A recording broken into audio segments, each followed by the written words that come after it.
हम middle class वालों की जिंदगी भी बड़ी अजीब है ना। हमारी आधी जिंदगी कल की फिक्र में और आधी जिंदगी बस सपने देखने में निकल जाती है। ये तो तय है कि जिंदगी सिर्फ एक मिली है और मैं इसे ऐसे ही नहीं जाने देना चाहता हूँ। मुझे वो सब कुछ करना है जो मैंने कभी ना कभी सोचा है। बस उसी सपनों की लिस्ट में एक सपना था कश्मीर की वादियों को देखने का, जो शायद आज पूरा होने जा रहा है।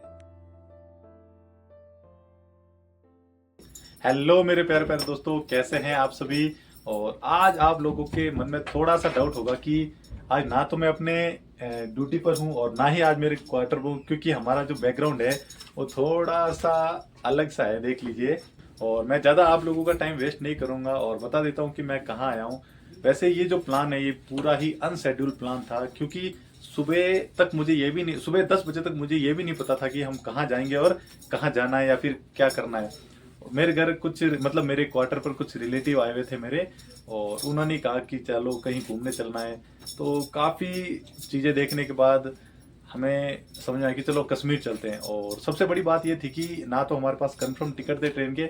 और अब आप लोग ये मत सोच लेना कि आप मुझे मतलब ट्रेन के टिकट की कहाँ जरूरत, तो ऐसा नहीं है। उसके भी आप जब आ जाओगे कभी रेलवे में किसी एम्प्लॉय से मिलोगे तो आपको पता लगेगा कि ऐसा नहीं है, बिना टिकट हम नहीं जा सकते। और नाइट का सफ़र तो बिल्कुल बिना टिकट करना पॉसिबल ही नहीं हो पाता है। और मैंने जब टिकट करवाए तो मेरे वो कंफर्म नहीं हुए थे। तो कुछ ऐसा है, मतलब कुल मिलाकर हम वहाँ से आ गए। और कैसे आए वो जो सफ़र है वो उसकी कुछ क्लिप्स मैं बीच में आप लोगों के लिए डाल दूंगा। और आप लोगों को जानकर काफ़ी हैरानी होगी कि मुझे रेलवे ज्वाइन किए हुए 2.5 साल हो गए, पर मैं आज तक अपनी लाइफ में कभी वंदे भारत में नहीं बैठा। वंदे भारत में बैठना तो छोड़िए, उसको मैंने कभी नज़दीक से भी नहीं देखा था। और उससे भी बड़ी बात यह है कि मुझे भी पहले ऐसे लगा था कि जो वंदे भारत है काफ़ी ओवर प्राइसिंग है और उसकी जो फैसिलिटीज है वो इतनी भी खास नहीं है। पर आज जब हम वंदे भारत में सुबह आए कटरा से श्रीनगर, और उसका जो वीआईपी ट्रीटमेंट देखने को मुझे मिला और जो लग्जीरियस उसका मतलब फैसिलिटीज है उसकी, मैं बहुत एक्साइटेड हो गया था। और ये वैसे बड़ी बात नहीं है वंदे भारत में आना, पर मेरे लिए बहुत बड़ी बात है, सच बता रहा हूँ, झूठ नहीं कहूँगा आप लोगों से। क्योंकि देखिए मिडिल क्लास फैमिली वालों के लिए बड़ी चीज़ें मायने नहीं रखती, उसे छोटी छोटी खुशियाँ ही बहुत ज़्यादा खुश कर देती है। तो बहुत ही शानदार सफ़र रहा मेरा वंदे भारत में। और हाँ, मैं टिकट मतलब जो नॉर्मल पैसेंजर आते हैं टिकट करवा कर, वैसे ही मैं आया हूँ इसमें। और फिलहाल मैं बता देता हूँ कि पूरी डिटेल में मैं आया हूँ कश्मीर घूमने, और अभी हम हैं श्रीनगर। और ये जो मेरे पीछे है ये बोट हाउस है जो डल झील पर बना हुआ है। इसका वीडियो भी मैं आपको नेक्स्ट वीडियो में मतलब डिटेल में पूरा बता दूंगा कि क्या है, और बहुत ही शानदार है। वैसे ये देखो, ये बड़ी चीज़ें नहीं है, लोग घूमने भी जाते हैं, लोग वंदे भारत में भी बैठते हैं, लोग बोट हाउस में भी आते हैं।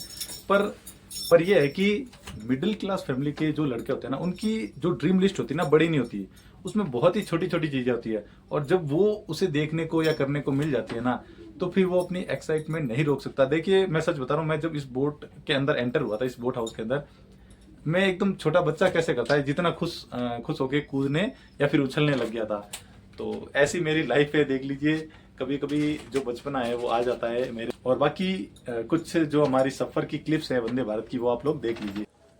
इस सफ़र की शुरुआत होती है बस की यात्रा से, क्योंकि मैंने आपको बताया था मेरी टिकट ट्रेन के जो कंफर्म नहीं हुए थे, और बस द्वारा हमारा जो टिकट था वो था कटरा तक का। और यहाँ से हमें लेनी थी वंदे भारत, और वंदे भारत का वीआईपी ट्रीटमेंट यहीं से शुरू हो जाता है। वंदे भारत में भी हमारे टिकट का कोई कंफर्मेशन नहीं था, पर जब हमने टिकट चेक की थी उसमें एक दिन पहले, तो उसमें सीट हमें मिल गई। और क्योंकि ज़्यादातर इसमें सीटें खाली रहती है, और उसके बाद हमारी वंदे भारत चल पड़ी छुक छुक करते हुए। और बैठते ही हमारा पेट पूजा का सामान आ गया, और ये देखिए हमें कुछ खाने के लिए पानी की बोतल वगैरह भी हमें दी गई है। और अब बारी थी चाय की, तो ये चाय हमने आर्टिफिशियल तरीके से बनाई थी। और जब मैं इसके वॉशरूम में पहुंचा तो ये भी किसी लग्जरी होटल के वॉशरूम से कम नहीं था। और ये जो हमारा ट्रेन का सफ़र था तकरीबन 3 घंटे का था, और ये जो सफ़र था कटरा से लगाकर श्रीनगर तक का था।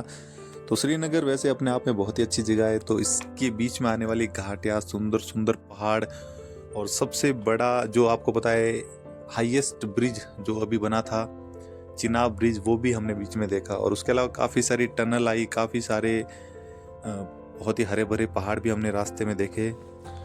क्योंकि ये ट्रेन श्रीनगर जाती है तो इस ट्रेन को फुली हाई सिक्योरिटी के साथ रखा जाता है और हमने रास्ते में हर स्टेशन पर सिक्योरिटी देखी और ट्रेन में भी बहुत ज़्यादा सिक्योरिटी थी।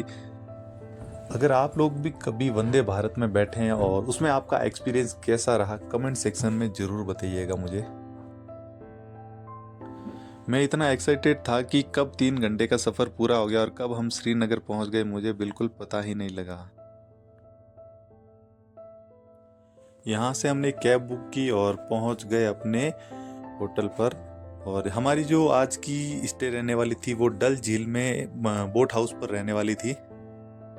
इस समय डल झील बेहद ही खूबसूरत लग रही थी हमें और उसके बाद हमने हमारे होटल तक नाव में बैठकर सफ़र किया। मैं अपनी लाइफ में पहली बार बोट हाउस पर स्टे कर रहा था तो मैं बहुत ज़्यादा एक्साइटेड था और इसके बाहर का नज़ारा भी देखिए, बहुत ही शानदार और बहुत ही खूबसूरत था। और सबसे पहले इस ठंड में हमें याद आई चाय, और चाय के साथ हम लेंगे बाहर का नज़ारा। और चाय हमें देने कौन आए वो भी आप लोग देख लीजिए यहाँ पर। और यहाँ पर हम फ्रेश होकर वापस चल दिए अपनी कैब की तरफ, क्योंकि आज हम श्रीनगर लोकल जो मार्केट है और जो लोकल यहाँ पर गार्डन है उनको ही एक्सप्लोर करेंगे। ये जो हमारा प्लान रहने वाला है ये 3 नाइट्स और 4 डेज का रहने वाला है। पर सच बताऊँ मैं पहले ही दिन इतना एक्साइटेड हूँ कि मुझे लग रहा है ये दिन भी कम पड़ने वाला है। और उसके बाद हम पहुँच गए शानदार शानदार गार्डन एक्सप्लोर करने। और ये देखिए मेरे चेहरे पर खुशी और एक्साइटमेंट देख सकते हैं। और शाम होते होते हम वापस डल झील की तरफ लौट आए थे, क्योंकि यहाँ पर जो शिकारा राइड है वो बहुत ही फेमस होती है और मैं किसी भी चीज़ को यहाँ पर मिस नहीं करना चाहता था। तो हमने तकरीबन 1.5 घंटे की शिकारा राइड ली और उसके बाद यहाँ का लोकल मार्केट भी हमने एक्सप्लोर किया। और देखिए शाम को डल झील किसी सुंदर दुल्हन से कम नहीं लग रही है और बेहद ही, सच बता रहा हूँ, बहुत ही शांत और रिलैक्सिंग मतलब ये माहौल है। और ये देखिए कितने शानदार शानदार बोट हाउस है यहाँ पर, कुछ भी कहो पर इसकी शांति और ये जो पानी की हल्की हल्की कलकलाहट है ये मुझे बहुत ही अच्छी लग रही है और बहुत ही ज़्यादा भा रही है मुझे।